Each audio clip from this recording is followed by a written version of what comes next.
Yes, definitely. The main metric that we have at INLEO and LeoDex, but LeoDex is different. It's a different kind of metric, but it's the same one, the amount of users that use the platform. So we have had a very, very good you could call it resurgence in monthly active users because we were around 1,600 a few months ago, and then we kind of went cooled off a little bit, like 10-15%, which is normal, by the way, in any kind of platform or even charts or things like that. There's always a cool down period, and you cannot always have an up trend. But that being said, we are recovering that uptrend in the sense that we are 1,100 monthly active users by June 19. So that puts us in around 1,517 users, if the trend continues, by the end of the month. So that's pretty good compared to the previous 2 months, which we had in April 1,370, and in May we had 1,317. So that's a good amount of growth. As Carl said a couple of days ago, the goal is to grow 20% month over month uh, until December 2024. So that's in terms of monthly active users in total. But we also have threaders, and we are right now at 727. That's kind of low compared to the previous months, but we are still on a trend to overtake the previous month, May, which we finished with 930. So we're doing good. And the key metric here, well, not the key metric, the star metric right now is the amount of content creators. This one was a very, very bad metric of 6 months ago because we were around 400, 500 users per month. And right now we are topping 800 users by June 19. So that means that we will probably end up with around 1,100 or something like that. Like the trend is not accurate, it's just like an estimate of how we can finish the month if we continue the trend. So that would put us at our best month ever by 200 users compared to May to March, which was 909 users total. So June could be our best month ever by a lot in terms of content creators. And in terms of people commenting, the ones who engage in other people's posts or their own posts in the comment section, we are at 322, and that puts us around the median of the last 6 months. So there's no growth there, but there's no stagnation. So we are on the right track, and we're pulling another metric as of this week, which is the amount of threads, no matter who sent them, but the amount of threads in total. So as of yesterday, we had 53,000 threads, and I still have to pull the data from previous months. I do have, for example, May, we had at the same time, we had 38,000. So we are pretty good compared to May. Compared to April, we had 40,000. So we are still pretty good. But March, we had around, it was 45,000 at the same date compared. So I don't know if April, May were an outlier or if March was an outlier because I still need to pull January and February. But that being said, June is our best month compared to the previous Q. So we are on the right track.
Yeah, I kind of lost you for a second there.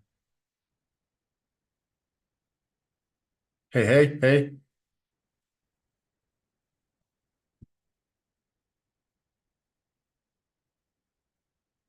That's awkward. Well, the recording is going to have a lot of missing airtime. Hopefully, you guys can now hear me on YouTube. Let me know. I'm gonna see if I can hear myself. A lot of missing. All right, I can hear myself, so I think we're good now on YouTube. For some reason, my mic wasn't being picked up by the YouTube stream. So, all right, now Tassa's saying that spaces are acting bad. All right, well, let me know if you guys can't hear anything. Let me know. Now they're saying no audio on X or YouTube. All right. Yeti. All right, we got all the audio. Eric, can you try talking? Hey, hey. I can hear everything on YouTube. All right, audio's back on YouTube. I can hear you on X. All right, I think we're good. So yeah, you gotta love having like 12 streams open and nothing works. So it looks like we're good now. Anyways, I was talking about long form. We've got a lot of updates, but that's not really this format's not really meant to talk about the technical stuff, but a lot of updates coming for long form, and it's going to only improve from here. And I'm happy to see that the content creator numbers are growing month over month. Like Eric said, my main metric for the team right now is growing the monthly active users by 20% every single month. So we actually need to grow. We need to compound every single month by 20%. So at the start of this month, we were at about 1,300 monthly active users from May. And in June, we need to do 1,580 monthly active users in order to grow 20% from that. And then in July, we'll have to grow another 20%. So 20% from 1,580. So if we and the reason why we need to hit this growth rate is so that we can be on track for 10,000 miles by December, which is obviously the overarching goal. So it is crunch time. It is really important for us to start taking growth extra seriously. I mean, it's not like we weren't taking it seriously before, but we were heavily focused on just bug fixes, getting the UI into a really good state, improving the onboarding process, et cetera. So there's been a lot of key pieces that have needed to fall into place to get us to where we are now. So I'm pretty confident that we're at that place from a technical perspective, and that we're constantly improving on a daily basis. So if you guys and Sunseeker's been doing a great job of this, if you guys can onboard like friends, family, random people you see on the street, whoever, try to get them to sign up for INLEO, and if possible, record their phone or their computer screen with your phone. And if there's any issues, then send me the recording so that I can see what happened, because it is really hard for us to test the onboarding process because there's a lot of different variables. There's just so many different things that need to be tested, and it's impossible for us as a team to test every single edge case. So like if someone signs up on an iPhone 10, on the Google Chrome browser, and they also happen to have an old version of Google Chrome downloaded, like you can see like there are thousands of combinations of devices, browsers, and then you've also got all the different sign up types, whether they're using X, whether they're using Google, whether they're using their phone number. So like testing all these different variants is the hard part. So we really need help with that. So if you guys can just, I would say even if they don't plan on being active, like let's say it's your grandma and she's 90 years old and she's not going to be active on INLEO, but you still grab her phone and just say, hey, can you try signing up and let me watch while you do it? Just so that you can see it, happen. I've been doing this with more people as well. I just helped a friend sign up yesterday, and he actually was having issues signing up with X. So it led me to find a bug with his specific device type and trying to sign up with X. And then I sent it to the devs and we already fixed it. So finding this stuff is really important. But anyways, that's my rant. I think that's one of our key kind of bottlenecks in terms of growing our monthly active users is getting people from the outside and making sure that they're, the process of them going from not having an account to having an account needs to be as seamless as possible. So That is a heavy focus of mine right now. Yeah, Sunseeker saying different devices, different browsers, internet connection, and so on. I had 100% success, and I'm assuming you're saying of the onboarding. So yeah, it's definitely improved. I mean, we've made a ton of updates specifically from Sunseeker. I mean, we made probably 30 different updates to the onboarding process and um fixed a bunch of issues that she found specifically. So there's been a lot of updates and a lot more that I want to do to make sure, again, like it's hard enough to convince someone that they should create an account on INLEO and give it a shot, and then to have them run into any issue whatsoever during the onboarding process is an extreme problem. And this is why Hive hasn't really been growing over the years, is because not only do you have to convince someone to come, then you have to walk them through an onboarding process that is difficult to understand, tends to be buggy, and is just arduous in so many different ways. So that's the thing that we're trying to solve for right now, and just make it as easy as possible. Like, I just want it to be, you click sign up with X, click an extra button to confirm it, and then you're signed in. You enter a username and then you're signed in. And we've built that and it's already in place. Now we just need to work out any remaining kinks, and then we're good. We're off to the races. 10,000 monthly active users is, by the way, really not very many. I mean, if you think about it, I actually was just watching an interview with Elon that he gave, I think like 3 or 4 days ago. And now that X is not a public company anymore, they don't have to publish data. But he said that right now X has about 500 to 600 million monthly active users. So, 500 million monthly active users is quite a lot.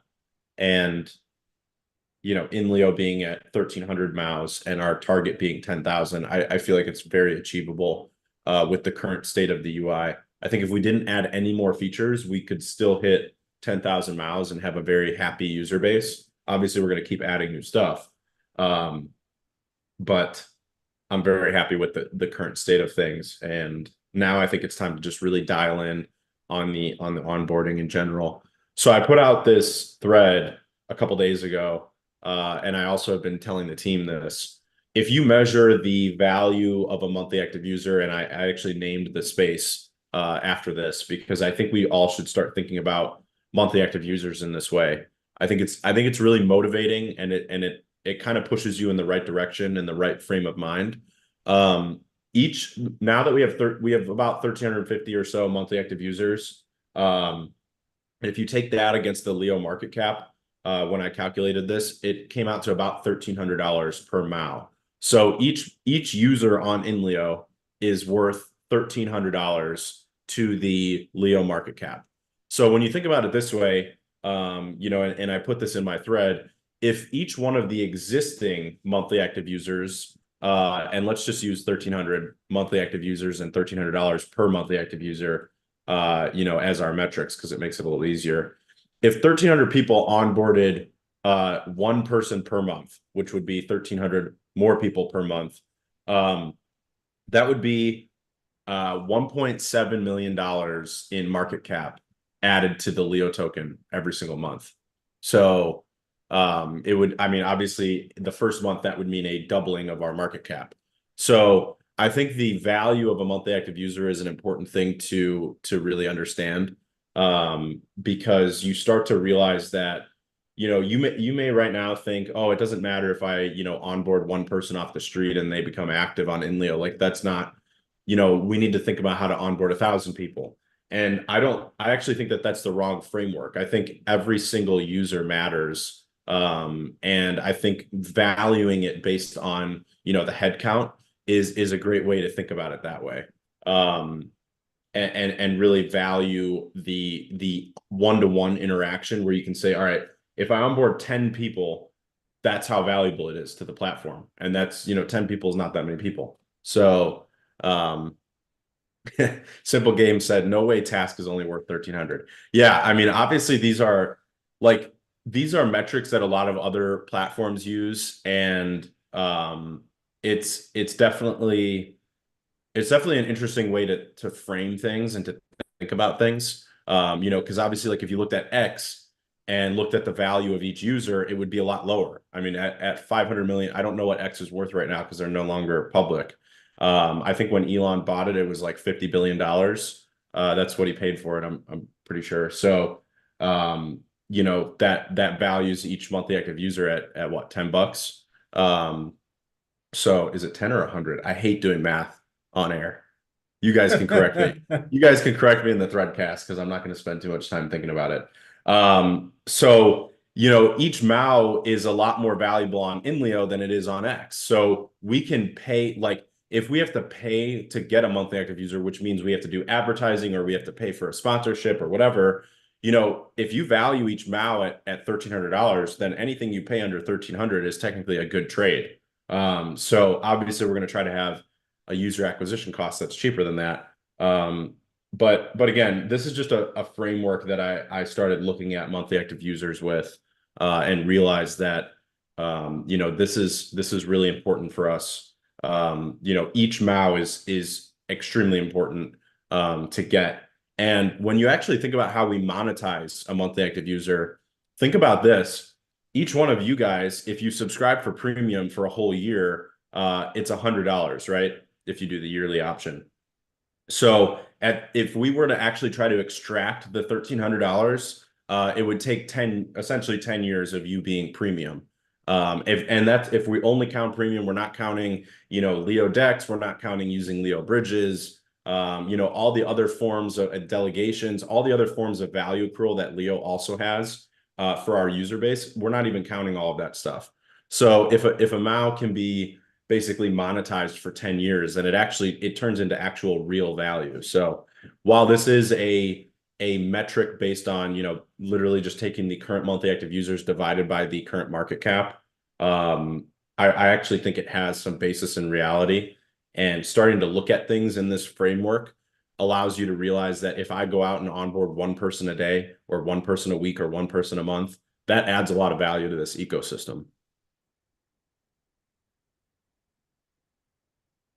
Yeah, and if you think about it, like Carl said, the fact that there's only a certain amount of users on Hive and on in Leo, every user becomes a small fraction of growth. Whereas, for example, on X, like Carl said, you have these, I don't know how many that is, like 300 million users or something like that. Like one user might not make the difference. But in here and with our flywheel model, one user actually makes a huge difference. So it's just a matter of understanding that, as Taskmaster loves to say, and I really like that approach, you are an owner of the platform. You are not a user only. You're an owner as well.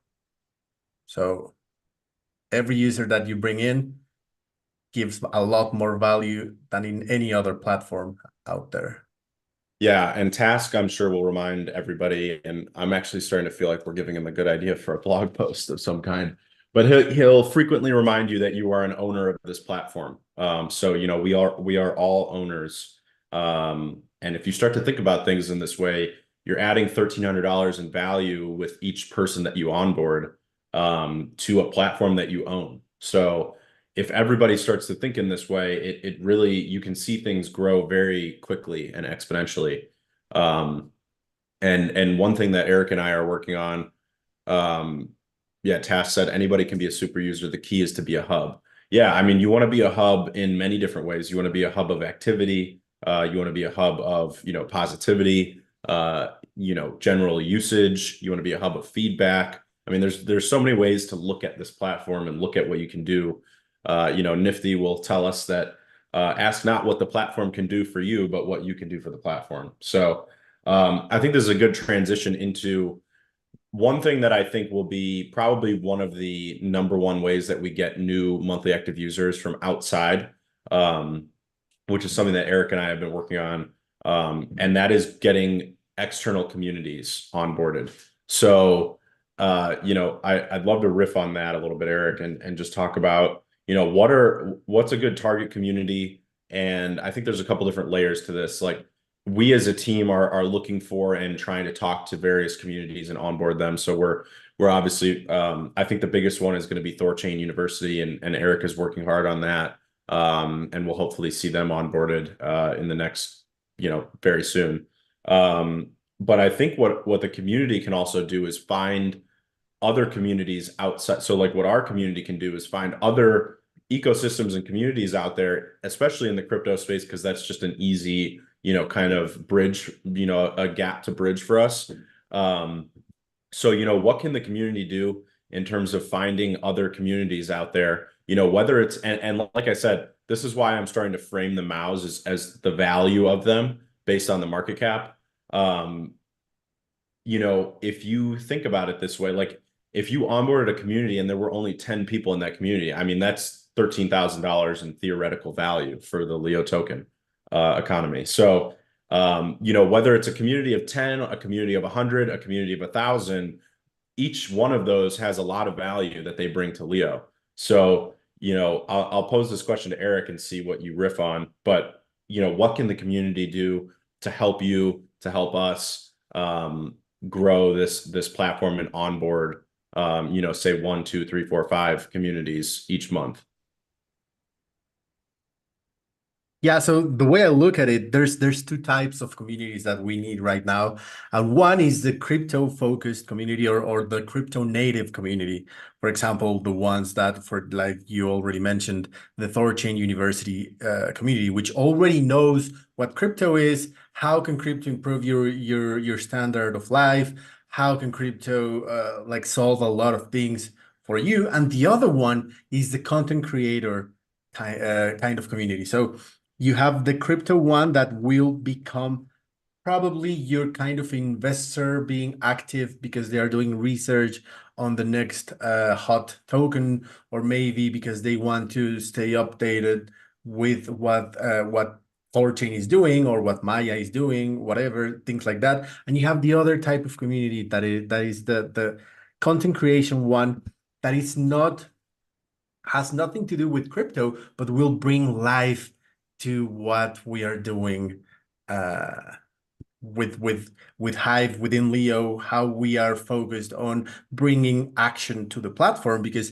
action calls more action, right? So you want people to be active, you want people to feel that the platform is alive, and then you if you bring in that kind of community, and for example, I'm thinking about probably the people on X who write a lot about AI or that write a lot about coding, which doesn't have to do with crypto, but it's kind of related to crypto in some sort of sense. So if you know someone from these communities, and this is exactly why one of the approaches that we had around a year ago when we were paying for users blue check marks on X, one of the things that we asked them was stay focused with the communities that you are familiar with or that you are interested in. So, for example, if you are a writer, a science fiction writer, yes, of course, get involved with the crypto communities, but also stay involved or get involved with the community. With the science fiction community. This way, you will have this sort of connection with them, and eventually, when you are part of that community and we are ready for this huge onboarding, you will be able to just say, hey, I know about this. Maybe you want to make it happen. It doesn't take anything from you, just being active. And then you have these two types of communities converging on INLEO, the one that can invest in the token and is in there because of the value, and the one that is in Leo because they like the environment, they like the ecosystem, the engagement, meeting new people like-minded people. So if I had to tell the users, the Lions from the community, how they could help us onboard more people, if you know anyone on any type of community, written blog post, articles, any kind of community that already exists, and you think, hey, maybe they could create a community on Hive through InLeo, then reach out to me or reach out to Sunseeker or even Carl and tell us, hey, this is a good potential community. How can we onboard them? And we will find a way. The thing right now is that we are focused a lot on finding these communities, but it takes time. So if you are already part of any community like this one, just reach out to us and help us onboard them. Yeah, it's really crazy to think about what could happen if we onboard, a handful of really active communities, because, one community can literally bring 1,000 users with it. And, I think it solves one of the biggest problems with onboarding new users to the Hive blockchain in general, and to the INLEO platform, is it's almost like you're walking into a brand new, it's almost like you're moving to a new neighborhood, and when you move to like, let's say you live in one country and you're moving to a completely new country and a completely new neighborhood in that country. Are you more likely to make that move and then also stay there if you move with some friends and family, or are you more likely to leave, or check out that neighborhood, just visit, and then go back home to where your friends and family are? And when you think about it in that way, when a whole community gets onboarded, it's like a group of friends, a group of family members are all moving at the same time, and they're all going to this new place and exploring this new place at the same time. And it gives people a lot more confidence. It gives people a lot more excitement and joy. And it takes a lot of the fear out of it, I think, which I do think is a huge problem with onboarding people to Hive. When people come in here completely fresh with no connections, with no real understanding of how the platform works, it can be a scary thing. It can be a lot to learn. And I think that that's one of the hardest problems for us to solve, and communities solve it, because like I said, now you're coming with, 10 of your friends who you interact with every day online, and you're all still interacting with each other in very much the same way you've been doing it on X, but now you're just interacting in another way. And you're able to earn rewards and do all the things on INLEO that you can do that you weren't able to do before. And the cool thing about what we're trying to achieve is that we're not saying that you need to drop X and then use INLEO instead of X. I mean, I still use X on a very regular basis. A lot of times I'll scroll INLEO and X side by side on my computer, because I like seeing I like seeing the news, and I like seeing the information that's on X that hasn't made its way to INLEO yet. Obviously, there's a lot more users there. About 500 million according to Elon, and it's nice to have both. And I think that what we're trying to explain to people, especially other projects and other ecosystems out there and communities, is that they can just use INLEO in conjunction with what they're already doing.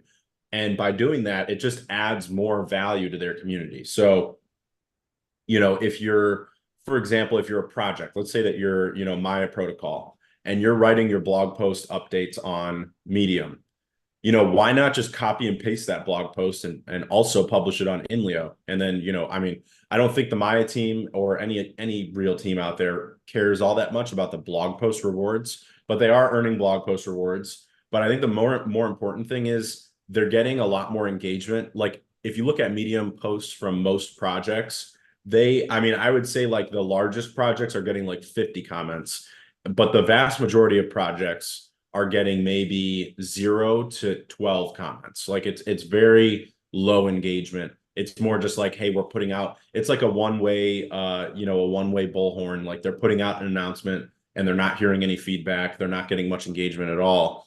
Versus if that project were to come to INLEO, and like if Maya Protocol came to INLEO right now and copy pasted their Medium blog post on INLEO, I think it's a virtual guarantee that they get over 50 comments just from the INLEO user base. And then if they were also to tell their community, hey, if you guys comment and give us feedback and leave a valuable comment on this blog post, obviously you have to sign up using like your X account or something to INLEO, but sign up and then leave a comment.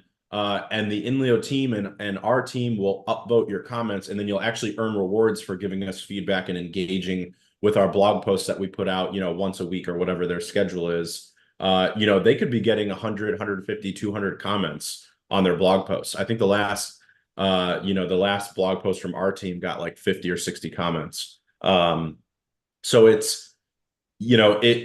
I think this is going to be a really key way to onboard other projects and other communities. And there's just so many different layers of value to using Leo in conjunction to, normal, call it Web 2 media. It's just a whole nother way. All these projects have if you think about crypto projects, and I'm talking about crypto projects right now, not necessarily just communities, but communities kind of fit in here as well.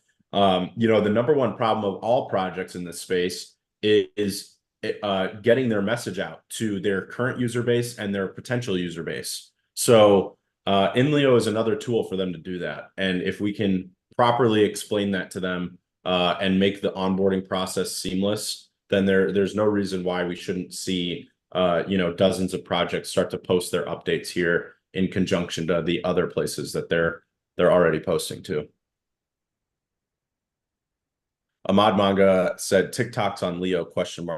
That is what Leo shorts are, and we are working on it right now. So I will leave the tech talk for the AMA, but we are working on video, and I think video is going to have a huge impact on engagement in general. I mean, I know that like if I were using Leo and I could just take out inleo.io, press a record button on a thread, record a quick 60-second video and post it all in one place, I would be doing a lot more of those.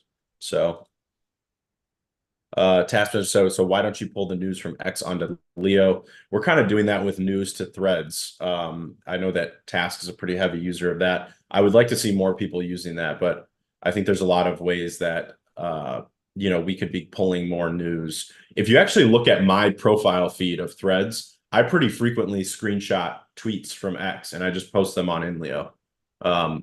Not even, sometimes I add context and sometimes I just straight up post a screenshot. Because I think if it's like valuable news there, it's valuable here. So you guys could be doing that. A lot more people, it doesn't just have to be me doing that. Godfish said a floating FAQ akin to the one on ecency could help newbies understand the basics. Yeah, I have on the roadmap, I have I grew up playing a lot of video games, and I've got something on the roadmap, which is a tooltip system. So when you first log into INLEO, it would basically, like if you've ever played a video game and they have like tooltips when you first start, it kind of like highlights a certain thing and then there's like a little bubble and it tells you what that thing does and it says click here to try it now. And it's kind of like a little walkthrough tutorial. So I have that on the roadmap to be built.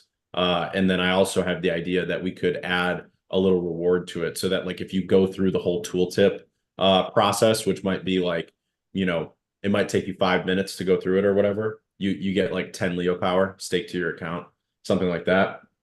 And that could be an early way for people to kind of get an initial like dopamine rush from getting a little reward in the form of Leo. And then they also simultaneously learn the platform and learn how to best use it. And it would take them through like what an upvote is, how to reply, where the long form is, how to look at the long form, where their profile is, how to see the different sections of their profile, how to check their wallet, and all sorts of how to stake Leo, like all sorts of like really basic things that are really normalized to us but are foreign to everybody else. So again, what I mentioned earlier about onboarding people and watching how they use the site, it's really valuable to learn to kind of see it through a beginner's eye, because we've all been on Hive and we've been on Leo for so many years now. We think of these things as being really trivial, but to a brand new user, the idea of like, oh, I have a wallet and then I earn tokens and then I can stake those tokens and then I can unstake those tokens, or the more tokens I stake, the more my vote is worth. Like voting power percentages. Like there's literally hundreds of things you can do on INLEO that are completely foreign to people that have never used Hive ever. So it is really fascinating to watch people use INLEO through the beginner's eye. And I've gotten a lot more active asking people, just even random people in real life. I just say, hey, open this website and then like do a couple things on it and let me watch and see, how your mind kind of processes what's going on. So that's been really valuable. Ahmad Manga, I don't see how Hive or INLEO will be a better alternative than X Medium or their own website for sending messages to their users. I disagree. I think, it's like I said, you go to a lot of these projects, Medium blog posts, and they're a complete ghost town. I think I could probably find you 100 examples in under 5 minutes of blog posts that a lot of these teams make that go completely unnoticed and with no engagement. So I think engagement and valuable feedback and that kind of engagement loop is something that INLEO has that no other platform has out there. Like Medium doesn't have it, X doesn't really have it, and that's something that we should be leveraging.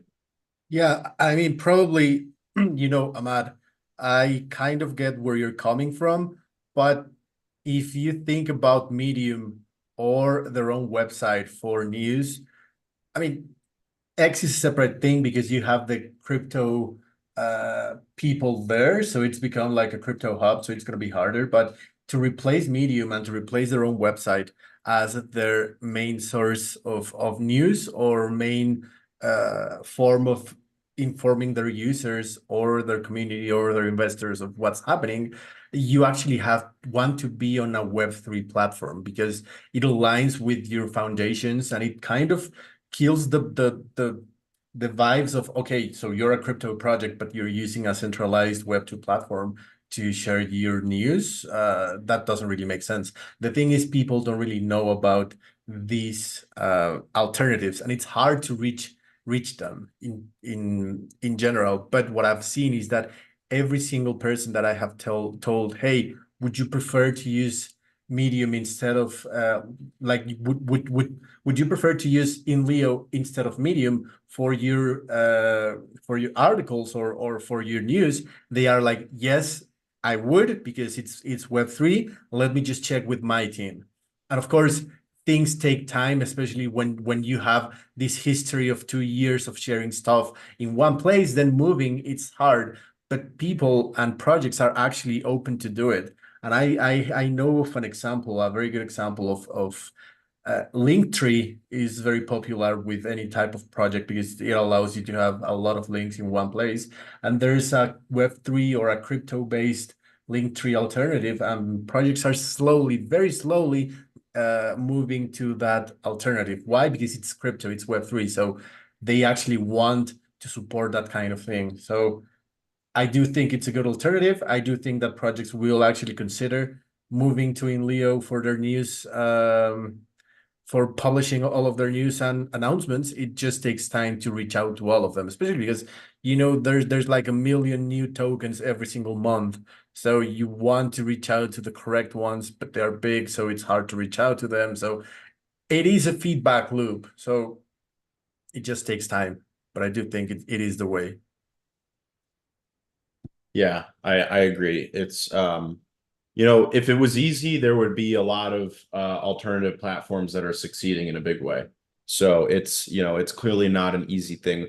What we're attempting to do here with the vision of what INLEO is going to become over the next 5, 10, 15 years, that's not an easy thing to achieve. So we're building an ecosystem that is a real fundamental change in the value structure and ownership. So, the fact that you guys are able to use the platform, earn stake in the platform, and then there's all these different value capture models that are in place where the Leo token can capture value from every single user and piece of activity out there.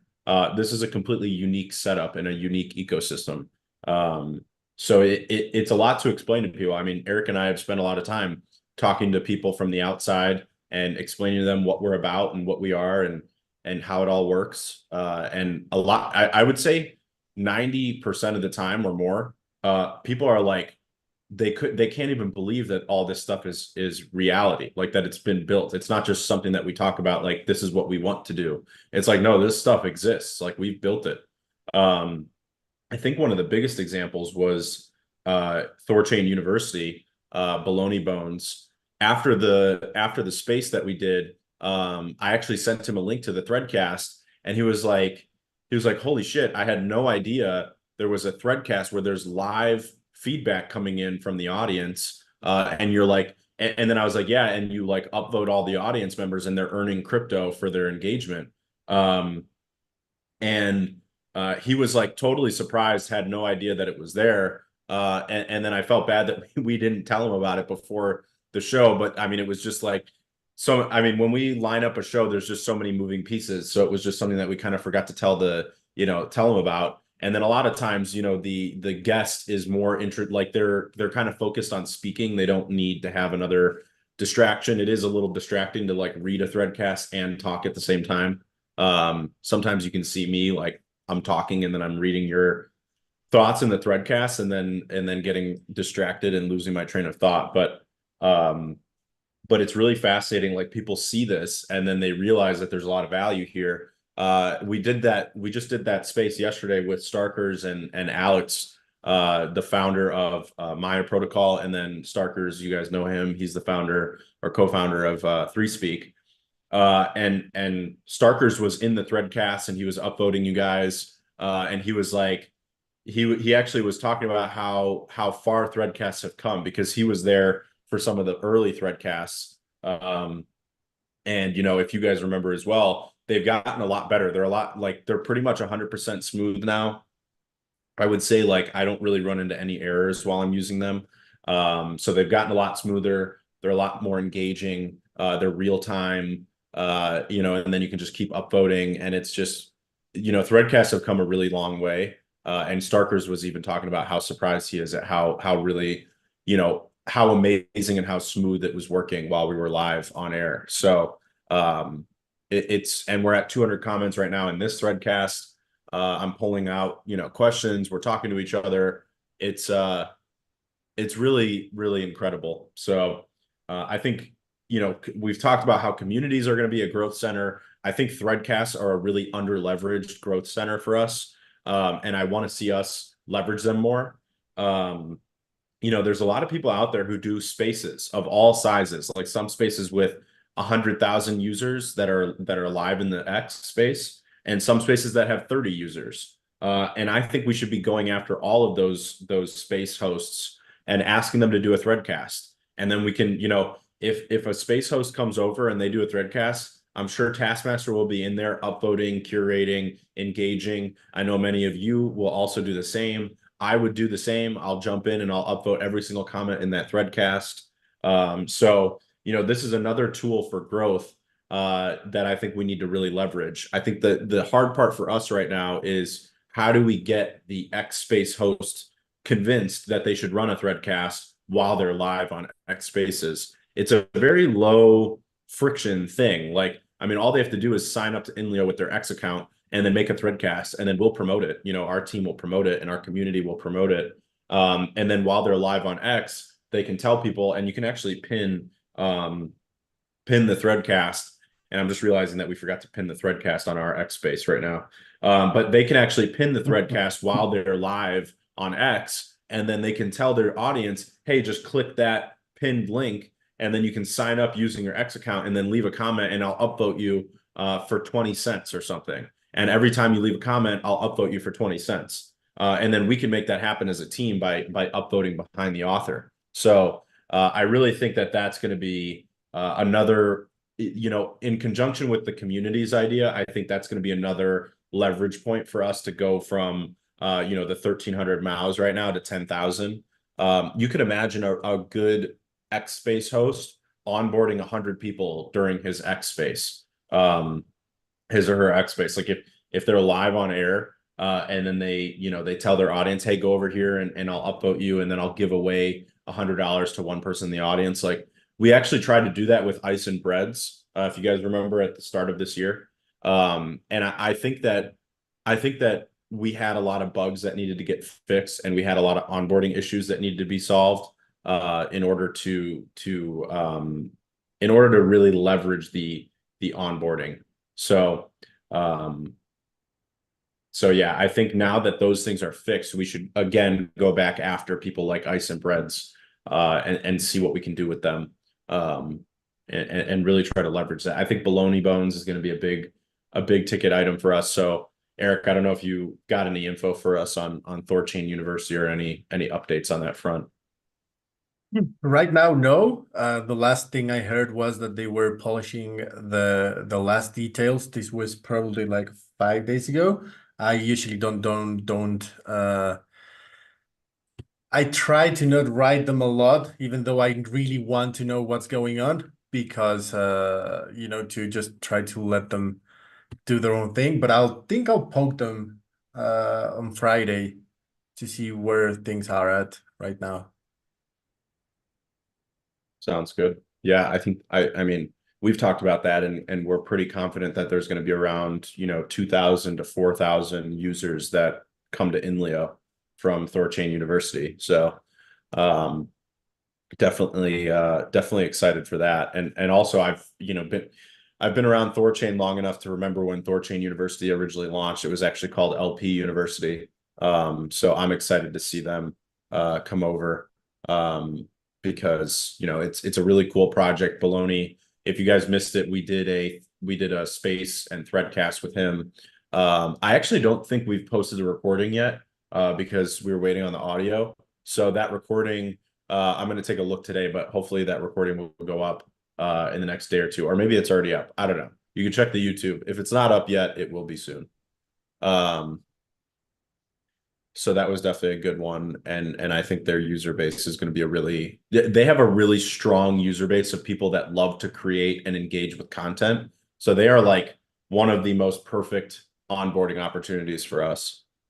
So kudos to Eric for really locking that in. Let's see here. How about this is from Godfish? How about reaching out to the Splinterlands players? There are thousands of real players besides all those bots.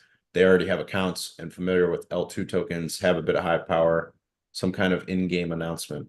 Yeah, I don't know. Maybe Eric and I can think about some things we can do. I mean, obviously Matt is very friendly to us. He's the biggest LP in the Hive Leo liquidity pool on Hive Engine. And he's just generally an awesome dude. And he's always been really friendly to Leo. So yeah, maybe we can figure something out to reward their players for engaging more on INLEO. Maybe a good idea would be, because I know that they do tournaments. So maybe a good idea would be find a Lion who's also a Splinterlands player. I know that there's some out there. Maybe you could live host like kind of like a broadcast host for like esports, or for like basketball or something. Be like a live host of like moderating a Splinterlands tournament. And what is the word I'm looking for? Like like a sportscaster, like a commentator. You could run a threadcast, you could do a video live stream, or just an X-Space audio, and you could talk in real time about the Splinterlands tournament. I'm not really sure how the tournaments work and how they unfold. I'm not a player. But maybe there's a way that you can like do a live casting of a Splinterlands tournament, and then Splinterlands users and players could come into the threadcast, and then you can upvote all of them, and then let us know when you do those threadcasts. Obviously, we'll see them at the top as well, and then we'll upvote all the engagement within the threadcast. So if you're a Splinterlands player, maybe that's a really good way for you to build up some more engagement. It's called Yeah, a and it shoutcaster. Great and simple game. yeah. Well, I mean, it makes sense because you have all of these communities, and let's not just talk about Splinterlands, but any other community out there, gaming community, crypto community, whatever. You have all of these communities engaging on Discord every day on a daily basis. So it kind of makes sense to try or want to move that to the blockchain. Of course, if like we as crypto bros, we have this mentality that actions on chain cost money, but that's not the case on Hive. That's not the case for INLEO. So if we manage to, I mean, it's a change of culture, so it's going to be hard, but if we manage to convince people that not everything on chain costs money to be on chain, then we might actually have something great for this kind of thing. And I'm just mentioning this because I started thinking about how the Splinterlands community is very active on Discord. They used to have this Maverick chat. They have this marketplace chat. They have the general normal chat. So there's a lot of things going on every Discord for many crypto projects. So it just makes sense, to actually exploit that Web 2 opportunity that we have with this Web 3 alternative. So just makes sense. Yeah, absolutely. Yeah, we have a lot of, as you can see, I mean, I think we've got a lot of opportunities in front of us, and that's what this show is about. It's about talking through these opportunities. I mean, I've already got like 4 more ideas for things that we should be doing. So Eric and I will be talking about those, and how we can grow from them.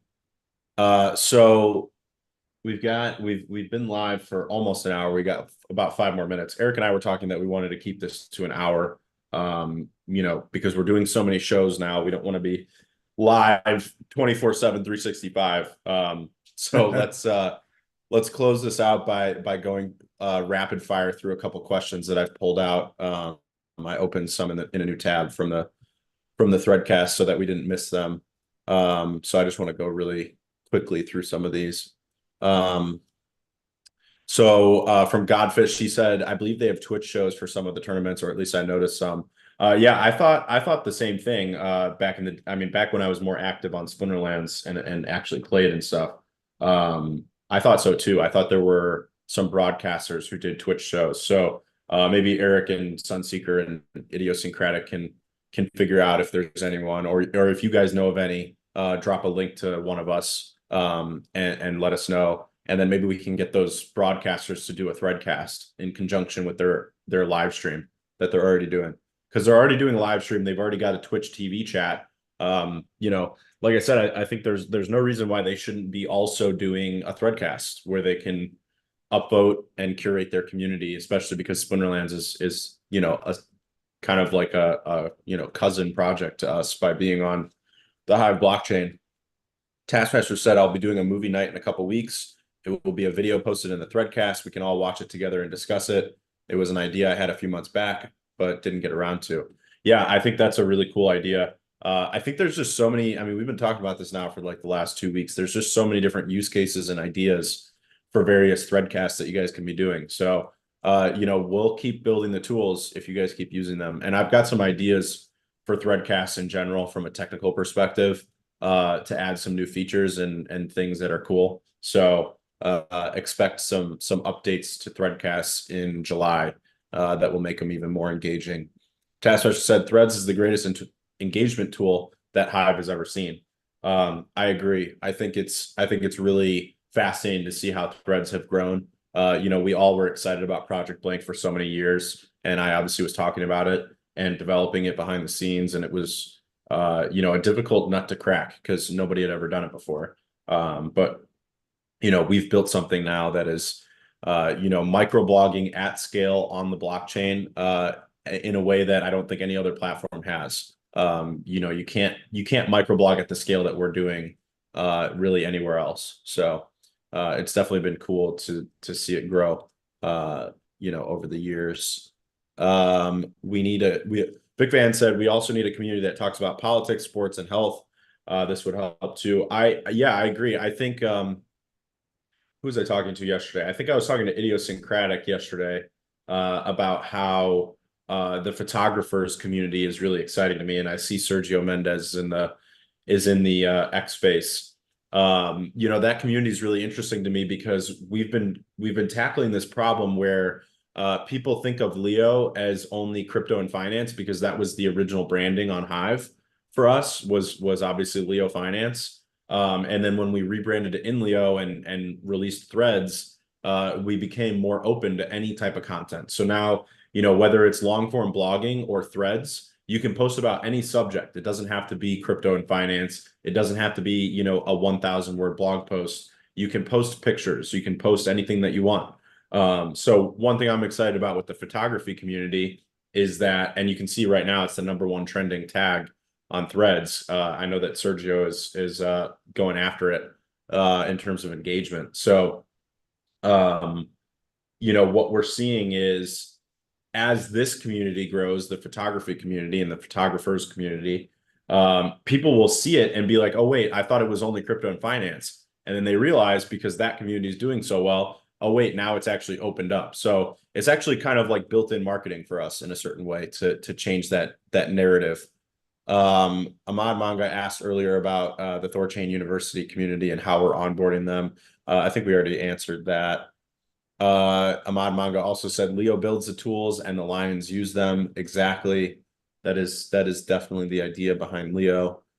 We can all be a great channel for onboarding people. It depends on our understanding of what the vision of Leo is. That's from Vic Van. I've been working on kind of like a new master plan, an updated vision statement for what Leo is and is meant to be in the future. I've actually got it sitting on my desk in front of me. I printed it out. I'm gonna probably release it as a blog post. I know I've been talking about releasing it for the last couple of weeks. I'll probably release it in the next couple of weeks. Who knows? Who knows when? But soon. I will be releasing an updated vision. What else we got? I'm down to two more. Hive communities or external communities from Ahmad Manga. That was from earlier when we were talking about onboarding communities. Both. So there are a lot of Hive communities that aren't using INLEO. So you've seen the new community wars and battles. I'll need to talk to the ops team about how that's going in terms of the wars and battles. But I do want to start posting updates about that on threads from the Leo growth account. We should start posting updates about how those communities are doing. So we're trying to grow engagement and usage from existing Hive communities because that's obviously already local. And something that Taskmaster has talked about as well that I've seen is that, you don't want people coming here and seeing a ghost town. You want them to come here and see that there's a lot of engagement, a lot of vibrance to the platform already. So to get that initial engagement and vibrance, we need to leverage the people and the communities that are already here. So it's important that we onboard Hive communities, but it's also important that we onboard external communities. So my answer to that is both at the same time and with equal force. Godfish said onboarding a community as a whole is actually a brilliant idea. People are reluctant to change, and a change of a platform is a huge one. I think I kind of answered that with my analogy of moving to a new country and a new neighborhood.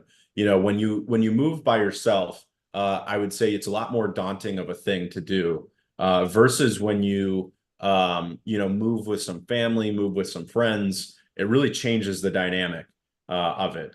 So I think onboarding a community kind of solves that problem because now you're moving with people that you already know. And like I said, we're not actually telling people that they need to drop what they do now. We're telling people use this in conjunction with what you're doing now.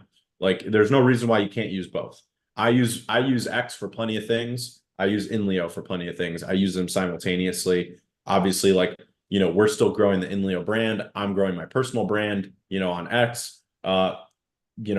I still use YouTube to post videos. The whole idea with all of this stuff is that I'm trying to gain attention so that I can bring them to INLEO. Everybody has their own end goals at the end of the day.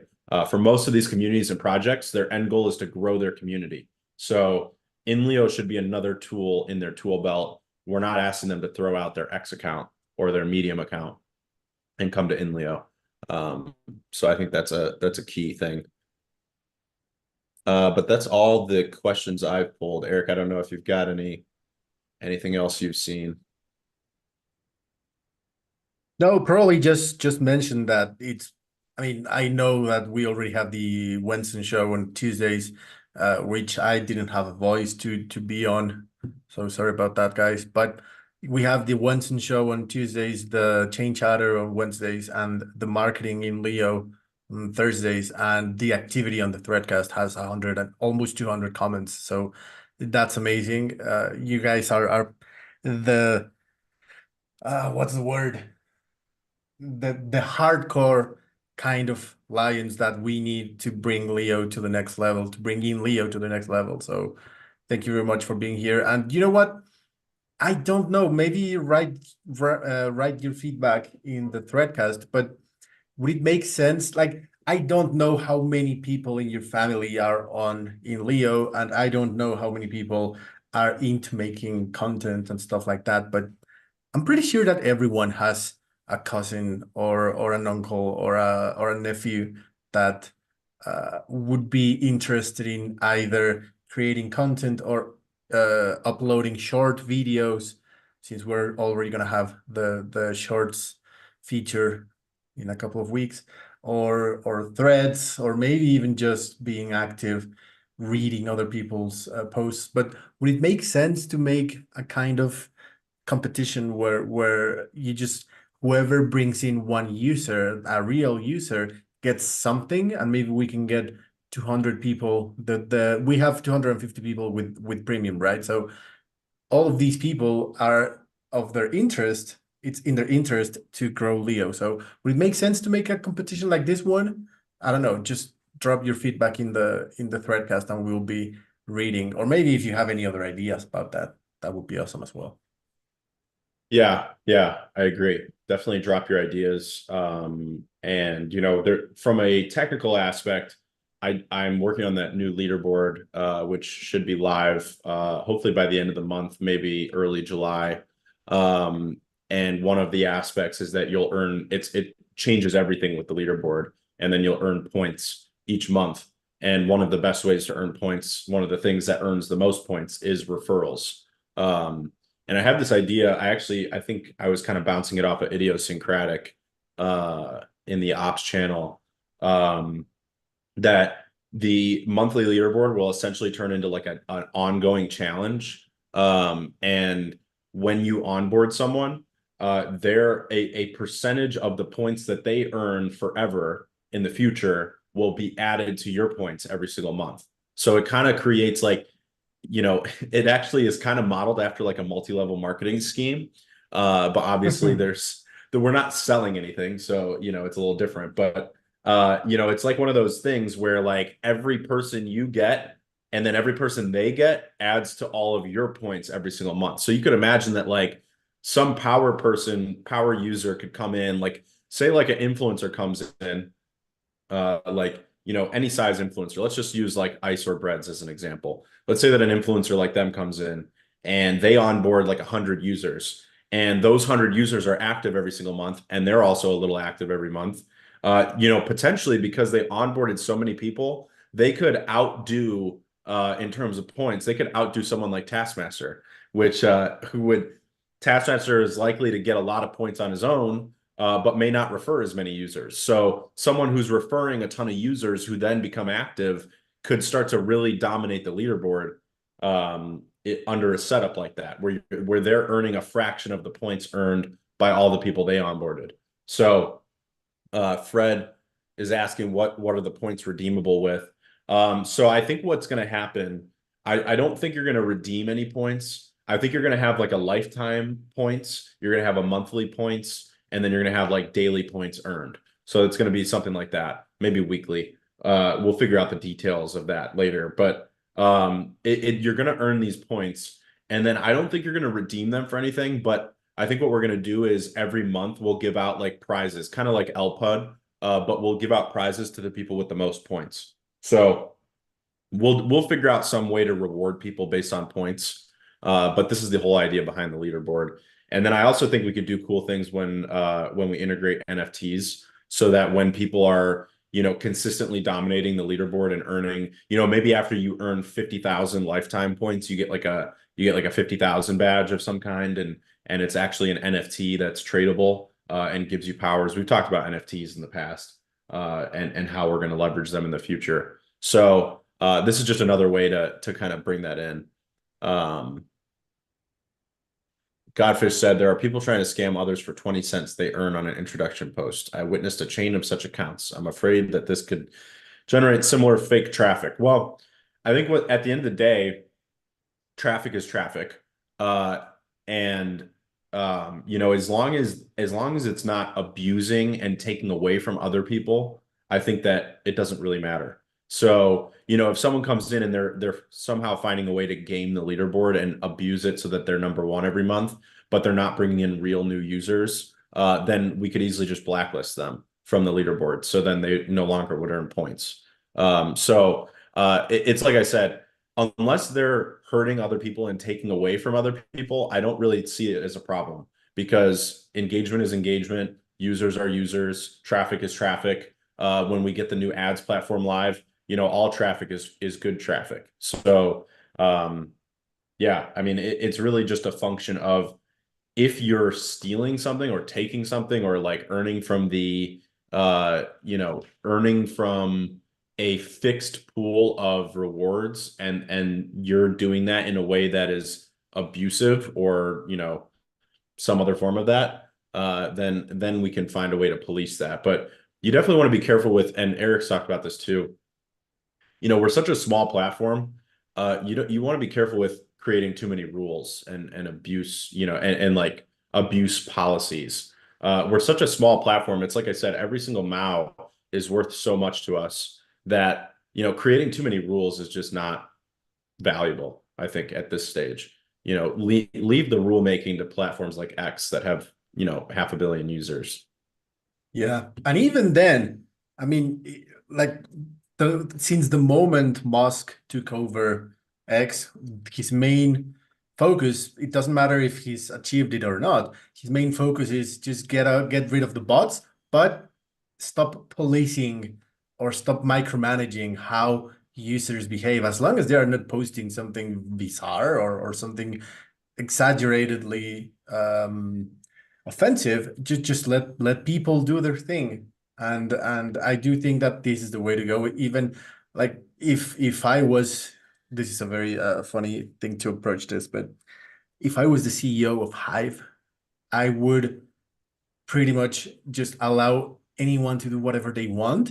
I wouldn't police anything, but the really, really offensive or the really, really, call to violence or things like that. And even then, it would be up to the front ends to not show it. But as the blockchain itself, like people could do whatever they want, right? Of course, Taxmaster is going to tell me that if I would be the CEO of Hive, then he wouldn't be on Hive because it wouldn't be centralized. It would be a centralized entity, whatever. Yes, but to bring my point home, you want to police as less as few as possible or as little as possible and let the community rule itself. So, but I mean, Yeah, let the community rule itself. I think that's a really good message. yeah, yeah, exactly. Yeah, and Tasker said the platform needs traffic. Who cares what it is at this point? That's exactly my point. As long as it's not, and I think that's Eric's point too, as long as you're not taking something away from other people, I don't see why it matters. You know what I mean? Like, who cares? Who cares if someone creates a train of, 1,000 bot accounts and they're creating random posts? As long as they're not taking away from other people, who cares? So, if those thousand, if someone creates a train of 1,000 bots and those bots are suddenly like flooding the platform with garbage, or like, something that we don't want to see, or they're like trying to scam the rewards pool in some way, then we can police it. But if they're just doing it and there's no benefit to them, and that benefit's not coming from other people's pocket, then who cares? Task just said, don't upvote them. Yeah, I mean, it's, as a community, it's your job to police that. And there's downvotes. So you guys can hit the three dot menu. Like, let's say someone comes in and they start upvoting themselves and abusing, making all these threads and just upvoting themselves. You guys can literally just go in and downvote all of their threads. And now they're not getting anything for that. They're just wasting their own time. So, Yeah, but you know what? Even then, and I was thinking about this like 2 hours ago because I saw how one of our community members, which you probably know who that is, he just completely nuked a person's account because they were extracting rewards from the community from the reward pool, and the person was getting like $3 per post, and he was posting like twice a day. So that's what $6 a day. So that's $42 after curation. That's $21. Half of that is liquid, so it's really like $10.50 a week as for abuse, and that the person got all of their posts nuked to zero. And then that person stopped posting around 12 days ago. And then you start thinking, okay, so is that user worth 1050 or $1,300? Like, you ran the math. So are you willing to pay from the reward pool $21, but have a user that means there's activity, that means there's engagement, there's a potential buyer, there's a potential I don't know, problem solver for a newbie, whatever. You are building community, right? So you have this, and then you have to realize how much are you willing to pay? The reward pool is there to increase activity, to allocate the token to different people, right? So what's worth more, the $10 that the user is extracting according to you, or the activity that that person, and to finish off, then you have to ask yourself, do you like, if Hive has 10,000 users and you push away one person because the inflation that is going towards that person, you don't align with whatever that person is receiving, then how do you think about all of the rewards, the yield rewards or the staking rewards from other blockchains that you can easily just get the same kind of yield in another blockchain just by staking? So you're now asking a user to be active and have this DPoS system and show proof of brain and post something and then earn something, whereas people could just get that from another type of engagement. Then how do you really want to allocate your inflation? And this is exactly what I'm like, just to finish off. You want as many users, and it doesn't matter how they are earning the tokens. And it doesn't matter really if they are abusing according to you and you want to downvote, whatever. Just ask yourself, is the $5 that we are paying from the reward pool worth the activity? If that means yes, then I don't think that you should downvote that person, even if you think they are milking the reward pool. So that's just my two Leos. I don't think downvotes are the way for a platform so small or for a blockchain so small. I think downvotes are flawed, but maybe we can talk about that in the next town hall. Yeah. Yeah. I mean, it's definitely a topic that gets a lot of attention, both positive and negative. Downvotes are probably one of the most politically charged. If you took a list of politically charged words you could say on Hive, I would say downvotes is at the top. And I saw one good question just to leave us off, but we were running way over. So let me just say this and then we'll jump. Nifty said, when NSFW content filtering, been ranting about it for years. It's going to drive more activity. We need numbers. We need growth. Let the policing happen organically. Tasser just said, agreed. I will double my threading on that. I'm sure Nifty and Task have a lot of NSFW content to post. But yeah, it's in all seriousness, it is something on my mind. It's on the roadmap, designed in a way that I think is really, I think it really solves for NSFW stuff. Twitter actually does a pretty good job of it, and there is a community of NSFW on Twitter. Not saying that I spend a lot of time on that, but I know that it's there, even if you don't want to see it. And there's settings in your in your settings page where you can choose not to see it if you don't want to. So, I mean, personally, I use X more for like news and like financial content. But there's plenty of people out there who have all their own specific use cases for X. And really the goal of X and the goal of Leo is pretty much the same, where, you want to give the tools to the users and let them decide what they want to see and what they don't want to see. So my design for NSFW is that if you tag something hashtag NSFW, it doesn't show in the main feeds unless someone has it specifically ticked that they want to see it. And it won't be default. It'll be default off. So if you want to see it, you'll have to go to your settings and physically enable it. And basically sign like a terms and conditions almost about it. So there's going to be that. And then there's also going to be a self-policing feature for the community where if you see something that's NSFW and it's not tagged properly, NSFW, there's obviously no way for us to auto tag it. So if it's not tagged properly, then it'll be up to you guys. There will kind of like the downvote button. You'll be able to click and tag something NSFW if it's NSFW, but the author didn't do it.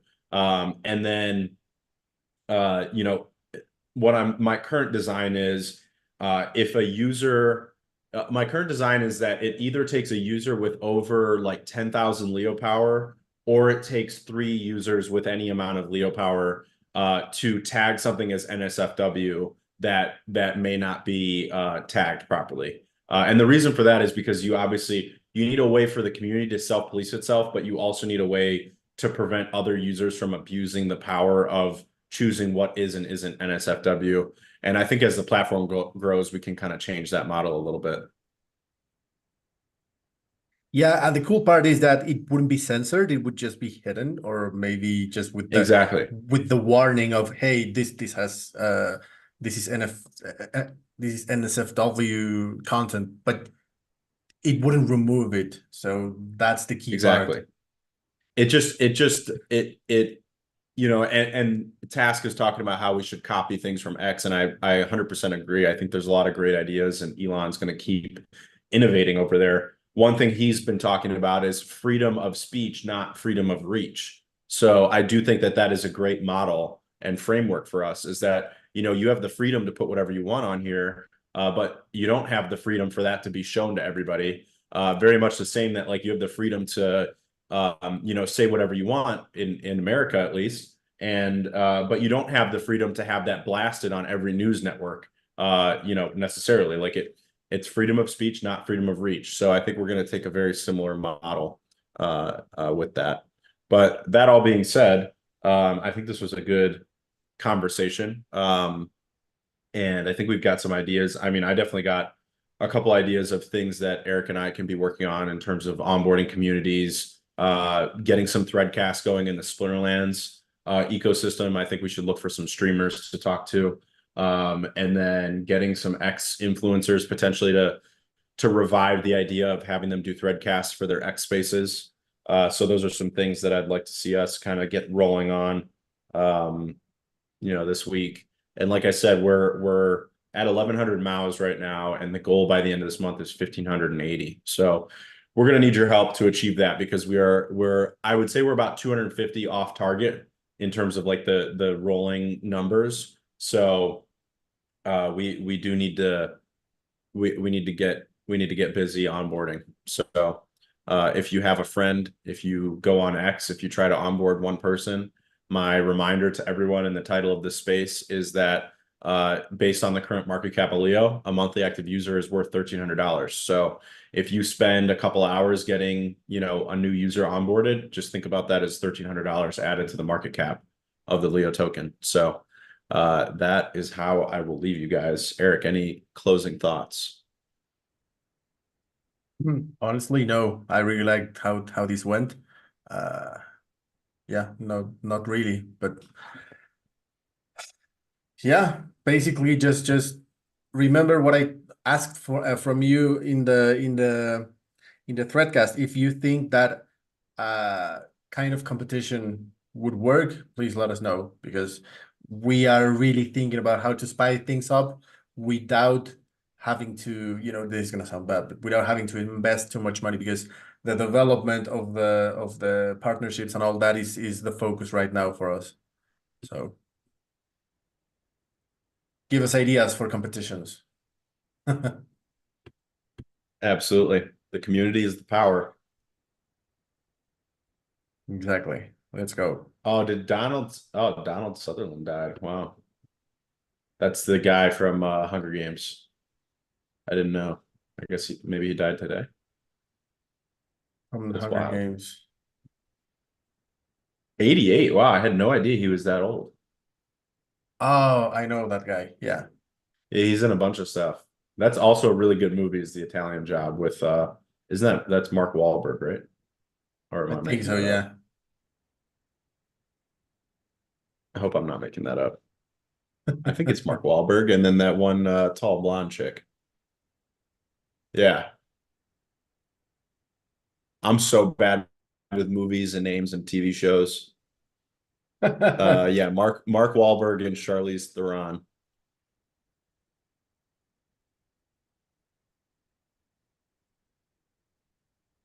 Wow. Well, RIP. Yeah. Taskmaster said, "See news on Leo. You learned it here first."